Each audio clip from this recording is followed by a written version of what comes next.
Hi all! రాత్రంతా శనగలు నానపెట్టుకున్నాక ఉడకపెట్టుకోండి. 4 whistles రానివ్వండి. అది తీసి పక్కన పెట్టుకోండి. తర్వాత మనం నార్మల్‌గా ఎట్లా అయితే తిరగమాత వేస్తామో అట్లా తిరగమాతేసుకొని పక్కన పెట్టుకోండి. అండ్ ఒక బౌల్‌లోకి కర్డ్ తీసుకోండి. కర్డ్ తీసుకొని ఉప్పు, కారం వేసుకోండి. ఉప్పు, కారం వేసుకున్నాక బాగా మిక్స్ చేసుకోండి. ఎందుకు మిక్స్ చేసుకోమంటున్నానంటే ఆ ఫ్లేవర్ పెరుగుకి పట్టాలి అని. పట్టిన తర్వాత మనం వేసుకున్న తిరగమాతను తీసుకొని మిక్స్ చేయండి. మిక్స్ చేసేసినాక ఫస్టే నేను ఆనియన్స్ కట్ చేసుకొని పెట్టుకున్నాను. ఆ ఆనియన్స్‌ని కూడా తీసుకొని మిక్స్ చేసుకోండి. మార్నింగ్ పూట టిఫిన్ చేయని వాళ్ళకి ఇది మంచి హైజీనిక్ ప్రోటీన్ ఫుడ్ అండి. బావుంటుందని నా ఫీలింగ్. మీరు కూడా ట్రై చేయండి. ఈ ఆనియన్స్ వేసేసుకొని మిక్స్ చేసేసుకున్నాక ఒక్క 5 మినిట్స్ అట్లా వాటిని వదిలేసి 5 మినిట్స్ తర్వాత మనం ఉడకపెట్టుకున్న శనగలను కూడా తీసేసుకొని మిక్స్ చేసేయండి బాగా.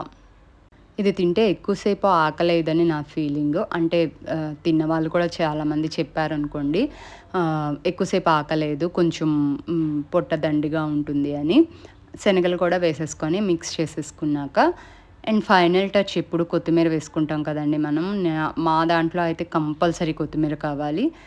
తర్వాత కొత్తిమీర వేసుకొని మిక్స్ చేసేసుకోండి. Enjoy the snacks or tiffin ఎట్లా అన్నా తినొచ్చు. ఒకసారి ట్రై చేయండి. మీరు కూడా ట్రై చేయండి. బావుంటుంది.